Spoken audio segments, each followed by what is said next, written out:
সম্মানিত মুসলিয়ান ইকরাম, আমরা গত জুমা যাবত আল্লাহর নবী হুজুর আকরাম সাল্লাল্লাহু আলাইহি ওয়াসাল্লামের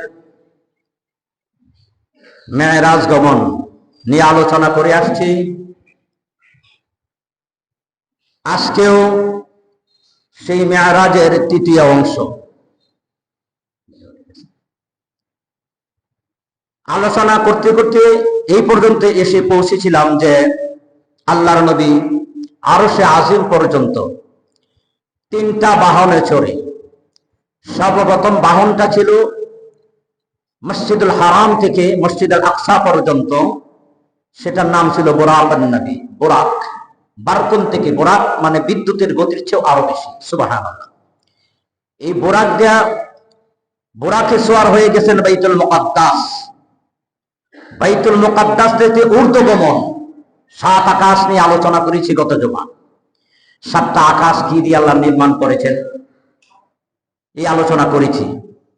7 আকাশের উপরে সিদরাতুল মুনতাহা পর্যন্ত যে বাহনে, যে লিফটে চড়ে আল্লাহর রাসূল সিদরাতুল মুনতাহা পর্যন্ত পৌঁছেছিলেন, সেই বাহনটা ছিল, সেটার নামই ছিল মেরাজ। রুস মানে উপরে চলার যন্ত্র, লিফট সিঁড়ির মতো। কয়টা বাহন? একটা হলো বুরাক, বাইতুল মুকাদ্দাস পর্যন্ত। বাইতুল মুকাদ্দাস থেকে 7 আকাশ পার হয়ে সিদরাতুল মুনতাহা পর্যন্ত উঠেছেন কি দিয়ে? মেরাজ দিয়ে। কি দিয়ে? একটা লিফট সিঁড়ির মতন মেরাজ। আল্লাহ রাসূল বলেন মেরাজের চেয়ে সুন্দর আর কিছুই হতে পারে না। সুবহানাল্লাহ। উপরে চলার যন্ত্র, এইটা নিয়েই মেরাজের ঘটনা কি? মেরাজ অনেকেই বলে যে আল্লাহ পাকের দিদার। হ্যাঁ, আল্লাহ পাকের সাথে সাক্ষাৎ করেছেন।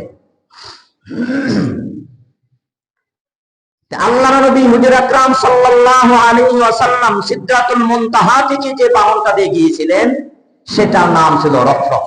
সেটার নাম কি? রফরফে সোয়ার হয়ে 70,000 নূরের পর্দা, এরপরে 70,000 অন্ধকার, এইভাবে পার দিয়ে আল্লাহ পাক রব্বুল আলামিনের আরশে আজিম পর্যন্ত গিয়েছেন। সেটা এমন একটা জায়গা, ডান নাই, বাম নাই, উপর নাই, নিচ নাই, কিছুই বোঝা যায় না। সেটার নামই হলো আল্লাহ পাকের আরশ। সুবহানাল্লাহ। আল্লাহর আরশ কত বড়! সাবআতুন তাহতা জিল্লা আরশুহু। আল্লাহ পাকের আরশটা হচ্ছে, গত জন্য আলোচনা করেছিলাম, 6 লক্ষ পায়া আছে। কয় লক্ষ পায়া? এক একটা পায়া 6 লক্ষ গুণ বড়, আর এক একটা পায়া থেকে আর একটা পায়া পর্যন্ত 6 লক্ষ মাইল দূরত্ব। এরকম 6 লক্ষ পায়ার উপর হলো আল্লাহর আরশ। সুবহানাল্লাহ। আরশের উপরে হলো কুরসি। সেই কুরসির আলোচনা আয়াতুল কুরসির মধ্যে আছে, ওয়াসিআ কুরসিয়ুহুস সামাওয়াতি ওয়াল আরদ। আল্লাহ পাকের কুরসি 7 আকাশ এবং 7 জমিনকে বেষ্টন করে আছে। সুবহানাল্লাহ। ওয়ালা ইয়াউদুহু হিফযুহুমা ওয়া হুয়াল আলিয়্যুল আযীম। আল্লাহ সুবহানাহু ওয়া তাআলা এইগুলি রক্ষণাবেক্ষণ করতে আল্লাহ কোনো চিন্তিত হন না, কোনো ক্লান্ত হন না। আল্লাহ পাকের চিন্তাও করা লাগে না, আর আল্লাহ পাক রব্বুল আলামিনের কোনো পরিশ্রম, কোনো ক্লান্তিও লাগে না। সুবহানাল্লাহ। সেই আমার আল্লাহ, আল্লাহ এত বড়। আল্লাহর সর্বপ্রথমই বলেছেন সুবহানাল্লাযী আসরা, সমস্ত অক্ষমতা, দুর্বলতা থেকে মুক্ত সেই মহান সত্তা, যিনি তার হাবিবকে মেরাজ করেছেন, যিনি তার আত্মাকে মেরাজ করেছেন। সুবহানাল্লাহ। মসজিদে হারাম থেকে মসজিদুল আকসা 7 আসমান পার হয়ে আল্লাহ পাক রব্বুল আলামিন আল্লাহর কাছে নিয়ে গেছেন দাওয়াত দিয়া। সুবহানাল্লাহ। যার পৃথিবীর কোনো অন্য কোনো পয়গম্বরের পক্ষে সম্ভব নয়। সুবহানাল্লাহ। সিদরাতুল মুনতাহা থেকে আল্লাহর আরশ, সে আরশের নিচে হাসরের ময়দানে আল্লাহ পাকের আরশ থাকবে। আরশের নিচে 7 শ্রেণীর মানুষ স্থান পাবে। কয় শ্রেণীর মানুষ? 7 শ্রেণীর। একজন হলো ন্যায়পরায়ণ বাদশা। ন্যায়পরায়ণ বাদশা আল্লাহ পাক রব্বুল আলামিনের আরশে আজিমের নিচে স্থান পাবে। এরপরে ন্যায়পরায়ণ বিচারক, এরপরে গ্রামের চেয়ারম্যান, মেম্বার, বিচারক, এরপরে যার দিলটা মসজিদের সাথে সম্পৃক্ত থাকে, মসজিদের সাথে লেগে থাকে, এবং ওই যুবক যে যৌবন বয়সে ইবাদত করে তার আত্মাটাকে পবিত্র করেছে। আল্লাহ বলেন শাকুন নাসাফি তাআতিল্লাহি, ওই যুবক হাসরের ময়দানে আল্লাহর আরশের নিচে স্থান পাবে। যে যুবকের চরিত্রকে কন্ট্রোল করেছে, যে যুবক নবীর তরিকা অনুযায়ী চলেছে, গান বাদ্য শুনে নাই, হাফ প্যান্ট পরে নাই, সিরা প্যান্ট পরে নাই, বুঝেন নাই? এখন ছেলেরা যে অবস্থা, হাফ প্যান্ট পরে, নাউজুবিল্লাহ। ফরজ তরফ করা কবিরা গুনাহ, গুনাহে কবিরা। এবার কি ধরনের ব্র্যান্ড যে এখন বের হয়েছে, ইহুদি খ্রিস্টানরা চাইতেছে মুসলমানদেরকে উলঙ্গ করার জন্য। উলঙ্গ কই ফিরেছে দেখেন না, খ্রিস্টান মিশনারি স্কুলগুলির মধ্যে কি ধরনের পোশাক দিয়ে কাজী পরে, হাফ প্যান্ট পরে মুসলমানদের মেয়েদেরকে পর্দা থেকে বের করে তাদেরকে উলঙ্গ করার জন্য ইহুদি এবং খ্রিস্টানদের তাদের নীল নকশা, তাদের আদর্শ বাস্তবায়ন করার জন্য ওরা ভাবে আমরা তো নষ্ট হয়ে গেছি, আমরা তো ধ্বংস হয়ে গেছি। মুসলমানের মেয়েরা এত লাজুক, তাদের এত সম্মান, তাদের এই যে ইজ্জত, তাদের সম্মান ইজ্জত কিভাবে ধ্বংস করা যায়, তাদের থেকে কিভাবে পর্দা থেকে বের করা যায়, সেই জন্য তারা ওই খ্রিস্টান মিশনারি স্কুল বাংলাদেশের মধ্যে এবং বিভিন্ন সংস্থা দিয়ে মা বোনদেরকে পর্দা থেকে বের করে উলঙ্গ বানানোর এক তাদের প্রচেষ্টা সাফল্য হয়েছে। নাউজুবিল্লাহ। বলছিলাম ওই যুবক, যে যুবক হাফ প্যান্ট পরে না, নবীর তরিকা অনুযায়ী চলে এবং 5 ওয়াক্ত নামাজ আদায় করে এবং নিজের জীবনটা মোবাইল ফোনে অশ্লীল ছবি দেখে জীবনটাকে ধ্বংস করে দেয় না, সেই যুবক যাকে উচ্চ বংশের সুন্দরী মহিলা তাকে জিনার আহ্বান করছে, আর যুবক বলে ইন্নী আখাফুল্লাহ, আমি আল্লাহকে ভয় করি, সুবহানাল্লাহ, আর সে আজিমের নিচে স্থান পাবে। সাহাবীরা প্রশ্ন করলেন, আল্লাহ পাক হাল নারা রাব্বানা, সাহাবীরা নবীজিকে প্রশ্ন করলেন, হাল নারা রাব্বানা, আমরা কি কিয়ামতের ময়দানে কি আল্লাহ পাককে দেখতে পাবো? আল্লাহ নবী বলে ইন্নাকুম সাতারাউনা রাব্বাকুম কামা তারাউনা হাযাল কামারু লাইলাতাল বাদর তুদাম্মুনা ফি রুয়াতিহি। আল্লাহর নবী হাদিস শরীফের মধ্যে বলেন, আকাশের চাঁদ যখন চন্দ্র উদিত হয়, আকাশে কোনো সাজ না থাকে, তোমরা সেই চন্দ্রকে তোমরা স্পষ্টভাবে দেখতে পাও কিনা? যে হ্যাঁ, দেখতে পাই। মেঘাচ্ছন্ন না থাকলে আকাশের সূর্যটাকে যেভাবে তোমরা স্পষ্ট দেখতে পাও, কিয়ামতের ময়দানে আল্লাহ পাক রব্বুল আলামিনকে তোমরা সেইভাবে দেখতে পাবে। সুবহানাল্লাহ। আল্লাহ পাককে দেখবি, কারা দেখবেন? আল্লাহ পাক রব্বুল আলামিনকে দেখবে যারা আত্মাকে পরিশুদ্ধ করেছে ইবাদতের মাধ্যমে, যার আকীদার মধ্যে কোনো শিরিক নাই, বিদআত নাই, তারা কিয়ামতের ময়দানে আল্লাহ পাক রব্বুল আলামিনকে স্পষ্টভাবে, যেভাবে মানুষ চন্দ্র চাঁদকে দেখে, যেভাবে মানুষ সূর্যকে দেখে, এইভাবে আল্লাহ পাক রব্বুল আলামিনকে স্পষ্টভাবে তারা দেখতে পাবে। সুবহানাল্লাহ। ওই তারার গুণ হলো, আল্লাহ পাক রব্বুল আলামিন বলেন, ফামান কানা ইয়ারজু লিকা রাব্বিহি ফালইআমাল আমালান সালিহান ওয়া লা ইউশরিক বিহি ইবাদাতি ফালইআমাল আমালান সালিহান ওয়া লা ইউশরিক বিইবাদাতিহি রাব্বিহি আহাদা। যারা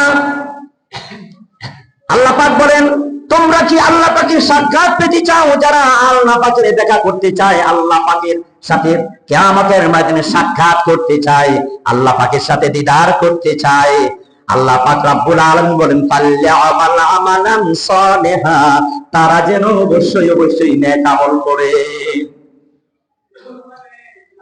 ওয়ালা ইউশরিক বিইবাদাতি রাব্বিহি আহাদা, এবং ইবাদতের সাথে যেন তারা শরীক না করে, যে ব্যক্তি শরীক করবে কিয়ামতের ময়দানে আল্লাহ পাককে দেখতে পারবে না। আল্লাহ পাক রব্বুল আলামিনকে দেখবে না, তারাই দেখবে যারা নেক আমল করবে আর ইবাদতের সাথে আল্লাহ পাককে শরীক করবে না। শিরিক করলে তার সব শেষ, মানুষ মুশরিক হয়ে যায়। একটা শিরিক, এক ঈমান নষ্টের জন্য একটা শিরিকই যথেষ্ট। আমি একটা উদাহরণ দিলে বলবেন, 50 কোটি অথবা 50 লক্ষ টাকা দিয়ে আপনি একটি বিল্ডিং নির্মাণ করেছেন, টাইলস করেছেন, মোজাইক করেছেন, এত সুন্দর বিল্ডিং। এই বিল্ডিংটাকে ধ্বংস করার জন্য হাতের মধ্যে রিমোট নিয়ে একটি টায়ার ভূমি যথেষ্ট। রিমোটে টিভি দিবেন, 50 তলা বিল্ডিংটা একবারে চূর্ণ বিচূর্ণ হয়ে যাবে।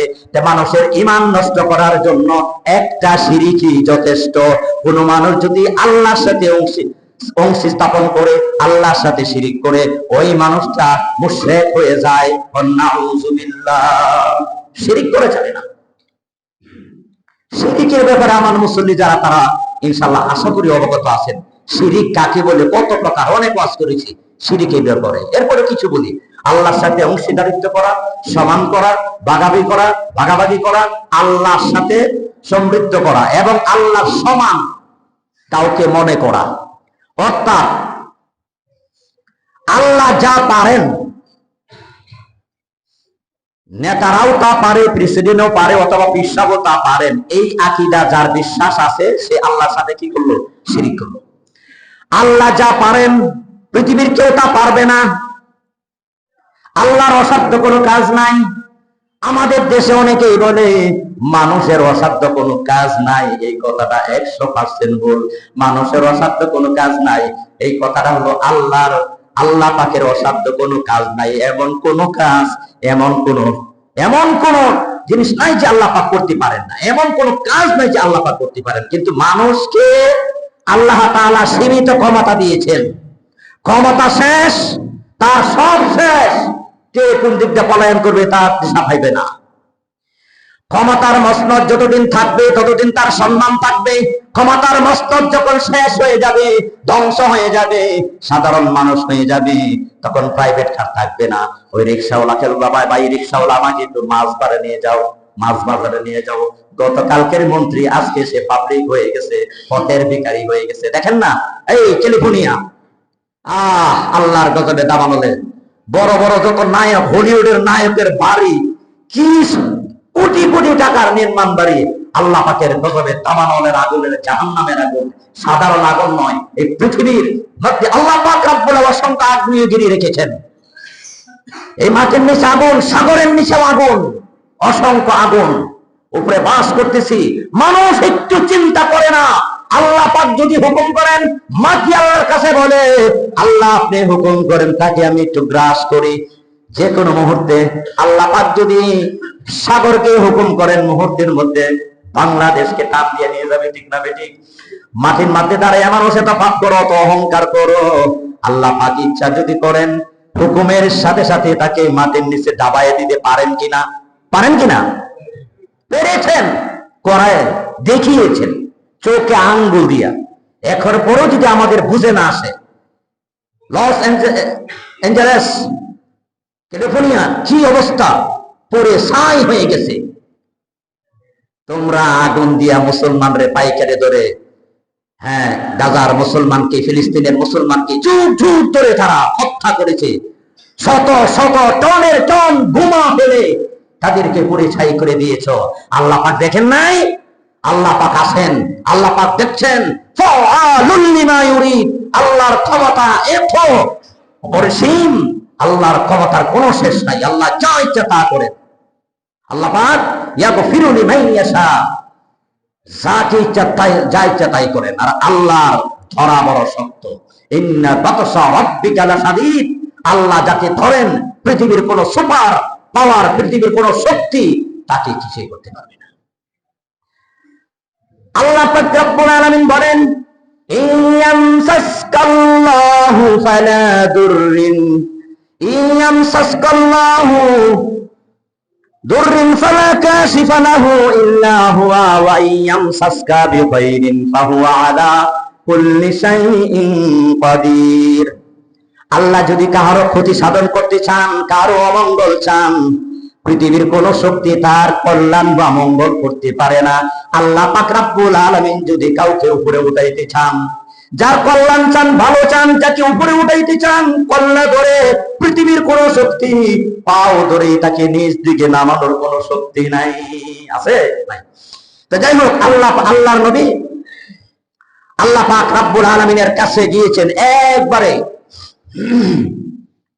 সরাসরি। দুইটা ইখতিলাফ, এক বর্ণনায় এসেছে সরাসরি আল্লাহ পাক কিভাবে আপনারা আমাকে দেখছেন, আমিও আপনাদেরকে দেখতেছি।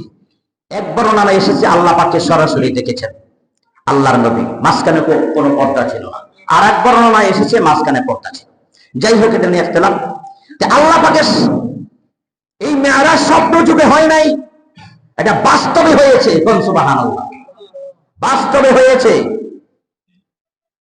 আল্লাহ পাক রব্বুল আলামিন, আল্লাহর হাবিব যখন আল্লাহর কাছে বসলেন, বসার পরে আল্লাহ পাক রব্বুল আলামিন বলেন, বন্ধু আপনি কি চাবেন আমার কাছে চান?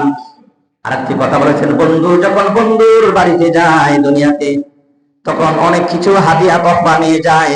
আপনি আমার বন্ধু, আমার বাড়িতে আসছেন, আপনি আমার জন্য কি নিয়ে এসেছেন? সুবহানাল্লাহ। আল্লাহর নবী বলেন, রব্বুল আলামিন আপনি তো কিছু খান না, আপনি যদি কিছু খাইতেন তাহলে পৃথিবীর সবচাইতে দামি খাবার আপনার জন্য নিয়ে আসতাম। আল্লাহ আপনি তো কিছু পরিধান করেন না, আপনি যদি কিছু পরিধান করতেন তাহলে পৃথিবীর সবচাইতে জামা কাপড় আপনার জন্য নিয়ে আমি আসতাম। সুবহানাল্লাহ। অর্থাৎ আপনি কিছু খান না, আপনি কিছু পরিধান করেন না, তবে আমি 3টা হাদিয়া নিয়ে এসেছি। সুবহানাল্লাহ। আমি 3টা হাদিয়া নিয়ে এসেছি। কয়টা হাদিয়া? আল্লাহ নবী কয়টা হাদিয়া নিয়ে গেছেন? 3টা হাদিয়া। 1 নম্বর হাদিয়া হচ্ছে, আল্লাহর নবী বলেন, আত্তাহিয়াতু লিল্লাহি ওয়াস সালাওয়াতু ওয়াত তাইয়্যিবাতু আসসালামু আলাইকা আইয়ুহান নাবিয়্যু ওয়া রাহমাতুল্লাহি ওয়া বারাকাতুহু। আল্লাহ পাকের কাছে 3টা হাদিয়া নিয়ে গেলেন। আল্লাহ পাক রব্বুল আলামিন নবীকেও 3টা হাদিয়া দিলেন। সুবহানাল্লাহ। নবী 3টা হাদিয়া নিয়ে গেলেন। কি 3টা হাদিয়া সংক্ষেপে বলতেছি। আমরা নামাজ পড়ি, মানুষে বুঝে না নামাজের মধ্যে কি বলতেছে, সেটাও জানে না। আত্তাহিয়াতু পড়ে, নামাজের মধ্যে আত্তাহিয়াতু পড়ি না, আত্তাহিয়াতু লিল্লাহ কি বলতেছে বুঝে না। তো এই জন্য কিছু নামাজ বুঝে পড়ো। নামাজ যে কোনো সূরাতে নামাজ পড়ে অর্থ সহ জানো, জানাটা ফরজ। জানবো তো দূরের কথা, ওদের তো গুরুত্ব নাই, নামাজ দিতে পারে না। কি অবস্থা হবে? আল্লাহ বলেন, আত্তাহিয়াতু লিল্লাহি রাব্বুল আলামিন। আমার কওলি ইবাদত, আমার মুখের ইবাদত, আমার মুখ দ্বারা যত প্রশংসা আপনার করেছি, আপনার সমস্ত প্রশংসা, আমার কওলি ইবাদত, আমার মুখের ইবাদত আপনার জন্য আমি নিয়ে এসেছি। এই মুখ দ্বারা, এই জবান আল্লাহ পাক রব্বুল আলামিন দান করেছেন, মিথ্যা বলা যাবে না। এই জবান দিয়ে কোনো খারাপ কথা বলা যাবে না।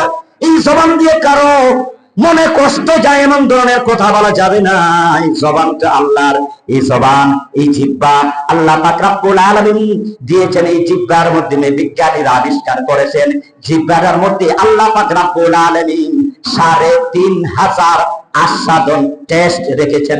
সুবহানাল্লাহ। ৩৫০০ আস্বাদন। কোন জিনিসের কি স্বাদ? বল মাছের কি স্বাদ? কই মাছের স্বাদ আলাদা, চিংড়ি মাছের স্বাদ আলাদা, অথচ জিহ্বা একটা। শুটকি মাছের স্বাদ আলাদা, চিটাগাঙ্গের লটকা শুটকির স্বাদ আলাদা, এবং আমের স্বাদ একরকম, জামের স্বাদ একরকম, কাঁঠালের স্বাদ একরকম, জিহ্বা তো একটা। আল্লাহ পাক রব্বুল আলামিন বলেন, আলাম নাজআল লাহু আইনাইনি ওয়া লিসানান ওয়া শাফাতাইন ওয়া হাদাইনাহু নাজদাইন। বান্দাকে তুই কি দেখোস না? তোর কপালের নিচে আমি 2টি চোখ তোকে, 2টা প্লেইং বক্স, এমন সুন্দর 2টা চোখ তোকে আমি দান করেছি। এই চোখের ভিতরে যদি কোনো জীবাণু, কোনো বালি, কোনো যদি সারাপ চোখের মাঝে এসে পড়ে, আমি মাথার উপরে এমন একটা টাঙ্কি ঝর্ণা রেখেছি, সেই পানি দিয়া তোমার চোখটাকে একবারে আল্লাহ পাক রব্বুল আলামিন ক্লিন করে দেন। সুবহানাল্লাহ। পরিষ্কার হয়ে যায়। এত সুন্দর জিহ্বা দিলাম, 2টা চোখ দিলাম, জিহ্বা দিলাম, তোমাকে চোখ দিলাম, এত সুন্দর করে সাজাইলাম, আমার গান তুমি গাইবে, আমার আনুগত্য না করে, আমার ইবাদত না করে তুমি কার ইবাদত করবে? আর কে আছে সুপার পাওয়ার? পৃথিবীতে তো আর কোনো নাই। পৃথিবীতে যা আমি সৃষ্টি করেছি সবাই আমার গোলাম, আমার ইবাদত করবে, আমার দাসত্ব করবে, আমার গোলামি করবে।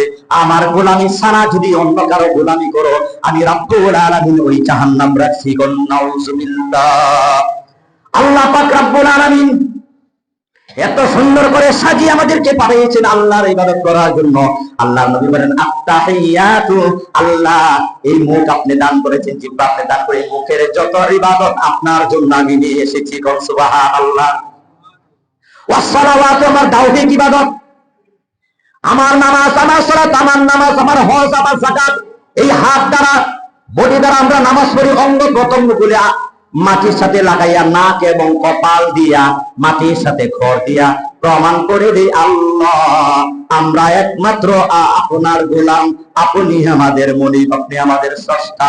সুবহানাল্লাহ। রাব্বুল আলামিন আত্তাহিয়াতু লিল্লাহি ওয়াস সালাওয়াতু, আমার মুখের যত প্রশংসা, যত ইবাদত এবং আমার তাওহীদ যত ইবাদত, সব ইবাদত আপনার জন্য নিয়ে এসেছি। এরপরে ওয়াত তাইয়্যিবাত, আমার মালের ইবাদত, মাল আল্লাহ পাকের দান, মাল যেখানে ইচ্ছা সেখানে খরচ করা যাবে না। আল্লাহর রাস্তায় সেই মাল, আল্লাহর দেওয়া মাল আল্লাহর রাস্তায় খরচ করতে হবে। সুবহানাল্লাহ। নবীজি তিনটা হাদিয়া দিলেন, কয়টা? আত্তাহিয়াতু, মুখের যত ইবাদত, লিল্লাহি, ওয়াস সালাওয়াতু, তাওহীদ ইবাদত, ওয়াত তাইয়্যিবাতু, আমার মালের ইবাদত। রব্বুল আলামিন আপনার জন্য আমি হাদিয়া নিয়ে এসেছি। সুবহানাল্লাহ। এরপরে আল্লাহ পাক তিনটা হাদিয়া দিলেন। আল্লাহ পাক গ্রহণ করে নবীজিকে আরো তিনটা হাদিয়া দিলেন। আল্লাহ পাক বলেন আসসালামু আলাইকা আইয়ুহান নবী ওয়া রাহমাতুল্লাহি ওয়া বারাকাতুহু, হে নবী আপনাকে আমি তিনটা হাদিয়া দিলাম। আমার দেওয়া রহমত, আমার দেওয়া শান্তি, আমার দেওয়া রহমত, আমার দেওয়া বরকত, সব কিছু আপনাকে আমি দান করে দিলাম। সুবহানাল্লাহ। কয়টা হাদিয়া দিলেন? আসসালামু আলাইকা আইয়ুহান নবী, হে নবী আমার পক্ষ থেকে আপনার প্রতি সালাম, শান্তি, রাহমাতুল্লাহি, রহমত, দয়া, যত দয়া আছে সব আপনার দিয়ে দিলাম। ওয়া বারাকাতুহু, সমস্ত বরকত আপনাকে আমি দিয়ে দিলাম। আল্লাহ পাক তিনটা হাদিয়া দিলেন। একটা দিলেন সালাম, মানে শান্তি, রহমত, বরকত। কোন সুবহানাল্লাহ। আল্লাহ নবী গ্রহণ করতে গিয়া বলেন, আল্লাহ গো আমি এখানে আসসালামু আলাইনা ওয়া আলা ইবাদিল্লাহিস সালিহিন, রব্বুল আলামিন আপনার দেওয়া তিনটা হাদিয়া আমি একানা, আমি আমার সমস্ত গুনাহগারদের উম্মতের জন্য আমি বন্টন করে নিলাম। আসসালামু আলাইনা, এই আলাইনার মানে হলো গুনাহগার বান্দা, সমস্ত গুনাহগার উম্মতদেরকে আপনার দেওয়া রহমত, আপনার দেওয়া বরকত, আপনার দেওয়া শান্তি আমি বন্টন করে নিলাম। সুবহানাল্লাহ। ওয়া আলা ইবাদিল্লাহিস সালিহিন, সালিহিন মানে নেককার বান্দাদের জন্য। এরপরে ফেরেশতারা সাক্ষী দিলেন, ফেরেশতারা সেখানে উপস্থিত ছিলেন। আশহাদু আল্লা ইলাহা ইল্লাল্লাহু ওয়া আশহাদু আন্না মুহাম্মাদান আবদুহু ওয়া রাসূলুহু, ফেরেশতারা বলেন আমরা সাক্ষী রইলাম আপনি আল্লাহর, আমরা সাক্ষী দিলাম আপনি ছাড়া কোনো ইলাহ নাই, আপনি ছাড়া আর কোনো রব নাই, আপনি ছাড়া আর কোনো শাসন ক্ষমতার মালিক নাই। আমরা আরো সাক্ষ্য দিলাম নবীজি মুহাম্মদ সাল্লাল্লাহু আলাইহি ওয়াসাল্লাম আল্লাহ তাআলার বান্দা এবং রাসূল। সুবহানাল্লাহ। এবারে কথার বিনিময়ে নবীজিকে 14 দফা কর্মসূচি দিয়েছেন। কত দফা? 14 দফা। সব আলোচনা করতে পারবো না। আমরা তো মনে করি শুধু, অনেকেই জানি সাধারণ মানুষ, মেয়েরাজ থেকে আল্লাহ রাসূল শুধু নামাজ আর রোজা আনছে, ঠিক না? অনেকের ধারণা কি আনছে? নামাজ। হ্যাঁ, নামাজ তো আনছেনি, নামাজ এবং রোজা। আল্লাহ পাক রব্বুল আলামিন বলেন আল ইসলাম, প্রথম দিলেন 8টা। কয়টা? প্রথম দিলেন 8টা। একটা একটা শুনেন। আল্লাহ পাক বলেন আল ইসলাম। যেমন ইসলাম একটা বিষয়, আপনাকে আমি ইসলাম দিলাম। কি দিলাম? আল ইসলাম, আস-সালাত, আস-যাকাত, আপনাকে আমি ইসলাম দিলাম, নামাজ দিলাম এবং আপনাকে আমি যাকাত দিলাম। সুবহানাল্লাহ। কয়টা হইল? ইসলাম, সালাত, যাকাত, হজ, এরপরে হচ্ছে আপনার জিহাদ। সুবহানাল্লাহ। সৎ কাজে আদেশ, অসৎ কাজ, আল আমিরুনা বিল মারুফ নাহি আনিল মুনকার, সৎ কাজে আদেশ, অসৎ কাজে বাধা। এখানে দিলেন 8টা। নামাজ, মেরাজের আলাদা কোনো নামাজ নাই। আমাদের দেশের মা বোনেরা অনেকেই প্রশ্ন করে, হুজুর মেরাজের নামাজ কত রাকাত, মেরাজের রোজা কয়টা? মেরাজের আলাদা কোনো নামাজ নাই, আলাদা কোনো রোজাও নাই। কিন্তু ওই মেরাজের দিন, যেদিন, এই দিন যদি কোনো কেউ রোজা রাখে, অন্য রোজা, অন্য নফল রোজা, আর এটার সাথে সংযোগ হয়ে যায়, তাহলে কোনো সমস্যা নেই। তাহলে কোনো সমস্যা নাই। যে প্রতি সোমবার আর বৃহস্পতিবার রোজা রাখা আল্লাহ রাসূল দেখেছেন, কোন সুবহানাল্লাহ।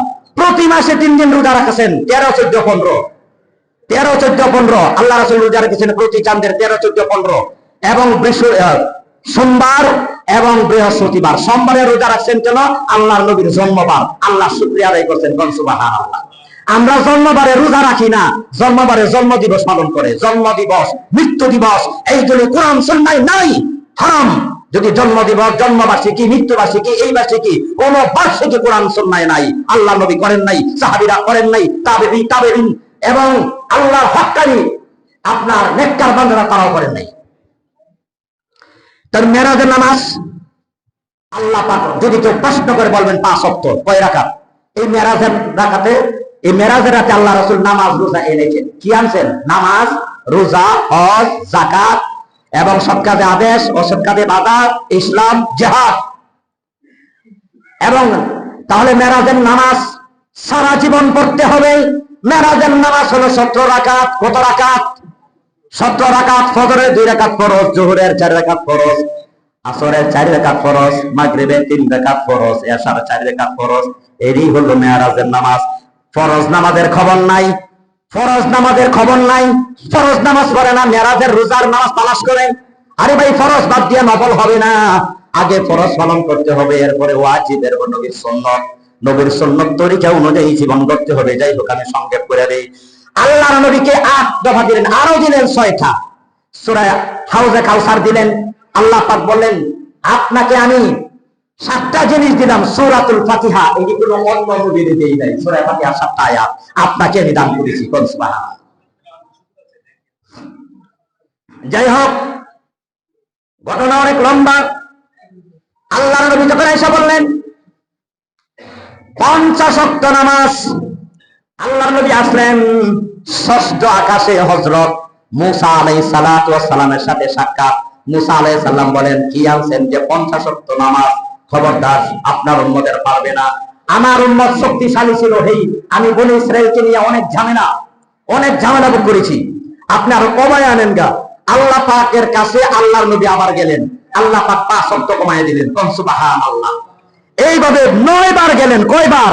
9 বারে 5 ওয়াক্ত করে 45 ওয়াক্ত কমায় দিলেন, 5 ওয়াক্ত দিলেন, কোন সুবহানাল্লাহ। এখানে 9 বার কেন গেলেন? হযরত মুসা আলাইহিস সালাম আল্লাহকে দেখার জন্য 9 বার আবদার করেছিলেন। কয়বার? 9 বার। এই জন্য আল্লাহ পাক রব্বুল আলামিন আল্লাহর বন্ধুকে বারবার নেওয়ার উদ্দেশ্য হলো বারবার আল্লাহ পাক দেখেছেন, কোন সুবহানাল্লাহ। বারবার আল্লাহর সাথে সাক্ষাৎ করেছেন এবং মুসা আলাইহিস সালামের আশাটাও পূর্ণ হয়েছে 9 বার, কোন সুবহানাল্লাহ। 9 বারে 5 ওয়াক্ত নামাজ নিয়ে আসলেন। আল্লাহ পাক রব্বুল আলামিন জানায়া দিলেন, মা ইবাদুল কাওলু লাদাইয়া ওয়া মা আনা বিযাল্লামিন লিল আবিদ। মা ইবাদুল কাওলু লাদাইয়া ওয়া মা ইবাদুল কাওলু লাদাইয়া ওয়া মা আনা বিযাল্লামিন লিল আবিদ। আল্লাহ পাক বলেন, হে নবী, পরিবর্তন শুধু আপনার উম্মতের জন্য, আমার বেলা কোনো পরিবর্তন নাই। এটা কেমন কথা? উম্মতের বেলা পরিবর্তন হয়েছে, 50 ওয়াক্তের মধ্যে 5 ওয়াক্ত দিয়েছি, কিন্তু আমার কাছে কোনো পরিবর্তন নাই। আমি রব্বুল আলামিন 50 ওয়াক্তের সওয়াব আমি 5 ওয়াক্তের মধ্যে দান করে দিয়েছি, কোন সুবহানাল্লাহ। 50 ওয়াক্ত পড়লে যে সওয়াব হতো, আমি 5 ওয়াক্তের মধ্যে দান করে দিয়েছি। নামাজ পড়বেন তো 5 ওয়াক্ত ইনশাআল্লাহ? আপনারা তো দেখি ইনশাআল্লাহ। আল্লাহরে দেখান আল্লাহরে। আল্লাহ যতদিন বেঁচে থাকি, আল্লাহ রাসূল মেরাজ থেকে নামাজ এনেছেন, নামাজ আজ কাজা করব না। আল্লাহ পাক বলেন, আল্লাহ পাক আমল করার তৌফিক বলেন, আমিন। যাই হোক, ঘটনা অনেক লম্বা। নামাজ নিয়ে এসে গেছেন, এখানে আরো অনেক কথা রয়ে গেছে, আজকে আর বলার সময় নাই। আবু জাহেল, পরের দিন সকালে আবু জাহিল্লা, নাম শুনবেন না? নবীর দুশমন আবু জাহেল, তোমার নবীজি বারাক্রমতে মনে এভাবে বসে আছেন, কারণ এই রাষ্ট্র পরিচালনা কিভাবে করতে হবে আল্লাহ পাক রাব্বুল আলামিন আল্লাহর কাছে নিয়ে শিখিয়ে দিয়েছেন। সুবহানাল্লাহ। ভালো কাজ করলে কি শান্তি হবে, খারাপ কাজ করলে কি আপনার শাস্তি হবে, এই নিজের চোখে দেখে আছেন। অনেক সম্প্রদায়ের কাছে গেছেন আল্লাহর নবী। আজকে আলোচনা করে শেষ করতে পারলাম না। জাহান্নামে সুদ করে শাস্তি কেমন হবে, ঘুষ করে শাস্তি কেমন হবে, যাকাত যারা দিবে না তাদের শাস্তি কি হবে, জিনা যারা করবে, নিজের স্ত্রীতে পরকীয়া যারা করবে তাদের শাস্তি কি ধরনের হবে, এই সমস্ত বর্ণনা আল্লাহর নবী মেরাজ দেখে আসেন। আগামী জুম্মা ইনশাআল্লাহ যদি হায়াতে বেঁচে থাকি আলোচনা করব। আল্লাহ পাক রাব্বুল আলামিন নিজের নবীকে নবী দেখে দেন ভালো কাজ করলে যেমন শান্তি, খারাপ কাজ করলে কিরকম শাস্তি আপনি স্বচক্ষে দেখে আপনার উম্মতদেরকে গিয়ে বলবেন। সুবহানাল্লাহ। আবু জাহেল কইতেছে তোমার মনটা কি আজকে কোন নতুন? আবু জাহেল প্রায় রহস্য করতো নবীকে, প্রায় সময় মোহাম্মদ আজকে কোন নতুন খবর আছে নাকি, মানে এইভাবে জিজ্ঞাসা করতো। আল্লাহ রাসূল নবী ওহী নাযিল হইতো আর নবী বলতেন, তো হ্যাঁ মনে করতো এটা নতুন খবর। তখন নবী যখন বসে আছেন মসজিদে, আবু জাহেল বলতেছে মোহাম্মদ নতুন কোন খবর আছে? যে হ্যাঁ আছে। কি খবর? যে আমি গত রাত আমি মেয়ারাজ করেছি। মেয়ারাজ? যে হ্যাঁ, মসজিদে হারাম থেকে বাইতুল মুকাদ্দাস 7 আসমান পার হয়ে আল্লাহর দরবারে আল্লাহর আরশে আজিমে ভ্রমণ করেছি। কোন সুবহানাল্লাহ। আবু জাহেল মনে মনে করে সর্বনাশ, সুযোগ একটা পাইছি। এই কথা তো কেউ বিশ্বাস করবে না, কারণ তখন মক্কা থেকে মদিনা 1 মাসের দূরত্ব পথ। তখন গাড়ি গড়ি ছিল না, উট, ঠিক আছে, যেগুলো মানে জনযান যেগুলি ছিল আর কি। 1 মাসের পথ, 1 রাইতে 7 আকাশ বাদ দিলাম। হে 1 রাইতে কেমনে আয়া পড়লো? মানুষকে আজকে তাকে বোকা বানাবো আর এই কথা আমি আবু বকরের বাড়িতে চলে যাবে, এই কথাতে কেউ বিশ্বাস করবে না। যাই হোক, এখানে হ্যাঁ সমস্ত লোক ঘোড়া একত্র করেছিল এবং আল্লাহ পাক রব্বুল আলামিন নবীর ইজ্জত সম্মানের জন্য আল্লাহ পাক রব্বুল আলামিন সর্বপ্রথম কিছু আবু বকরের বাড়ি। আবু বকর তুমি কি বিশ্বাস করবা না, কালকা মুহাম্মদ আজকে এমন এক কথা বলেছে, এটা তো বিশ্বাসের কথাই না। যে কি? তো 7 আকাশ আল্লাহর কাছে নাকি ভ্রমণ করেছে, সে নাকি মেরাজে গিয়েছে। ওই 7 আকাশ বাদ দিলাম, 1 রাইতে 1 মাসের দূরত্ব পথ মসজিদে হারাম থেকে বাইতুল মুকাদ্দাস পর্যন্ত কেমনে গেল আর আসলো? আজকে তোমার বিশ্বাস, তাকে যে জিনে ধরছে সে যে পাগল, আজকে তোমার বিশ্বাস হবে? তা আল্লাহ নবী বললেন না, আবু বকর সিদ্দিক বললেন আমার নবী কি বলেছেন এই কথা? তো হ্যাঁ বলেছেন। তো সত্যি করে বলো, আমি কি মিথ্যা বলতেছি নাকি? তাহলে আমার নবী যদি বলে থাকেন আমি সেটা বিশ্বাস করলাম। কোন সুবহানাল্লাহ। এবং সমস্ত লোকদের একত্র করে তারা বলেছিল, আল্লাহ পাক রব্বুল আলামিন বলছিলেন জিবরাইল রে, আমার বন্ধুকে প্রশ্ন করেছে বাইতুল মুকাদ্দাসের কয়টা জানালা, কয়টা দরজা, আমার বন্ধুর সামনে ওই বাইতুল মুকাদ্দাস মসজিদটা নিয়ে যাও, আমার বন্ধু দেখে গনে গনে বলে দিবে বাইতুল মুকাদ্দাসের কয়টা জানালা, কয়টা দরজা। কোন সুবহানাল্লাহ। তখন বলছে তুমি যে বাইতুল মুকাদ্দাস ভ্রমণ করলা, বলো তো বাইতুল মুকাদ্দাসের কয়টি দরজা, কয়টি জানালা আছে? তখন আল্লাহর নবী জিবরাইল আলাইহিস সালাম চোখের সামনে এদে বাসায় দিলেন। আল্লাহর নবী চোখ দিয়ে গনে গনে বলে দিলেন বাইতুল মুকাদ্দাসের কয়টি জানালা এবং কয়টি দরজা। কোন সুবহানাল্লাহ। তখন তো আরো শত শত মানুষ কালমা পড়ে মুসলমান হয়ে গেছে। আবু জাহেলি হয়ে গেছে। আবু জাহেলের মার্কা যারা, আবু জাহেলের উত্তরসূরি যারা, কপালে হেদায়েত নাই, কিয়ামত পর্যন্ত, মৃত্যু পর্যন্ত হেদায়েত হবে না। আর মুহাম্মদ সাল্লাল্লাহু আলাইহি সাল্লামের অনুসারী যারা, আবু বকরের অনুসারী যারা, তাদের আল্লাহ পাক রব্বুল আলামিন হেদায়েত নসিব হবে। কোন সুবহানাল্লাহ। আল্লাহ পাক রব্বুল আলামিন আমাদেরকে এই কথাটির উপর আমল করার তৌফিক দান করে বলেন আমিন। ওয়া আখিরু দাওয়ানা আলহামদুলিল্লাহি রাব্বিল আলামিন। বাকি অংশ আগামী দিন আলোচনা হবে।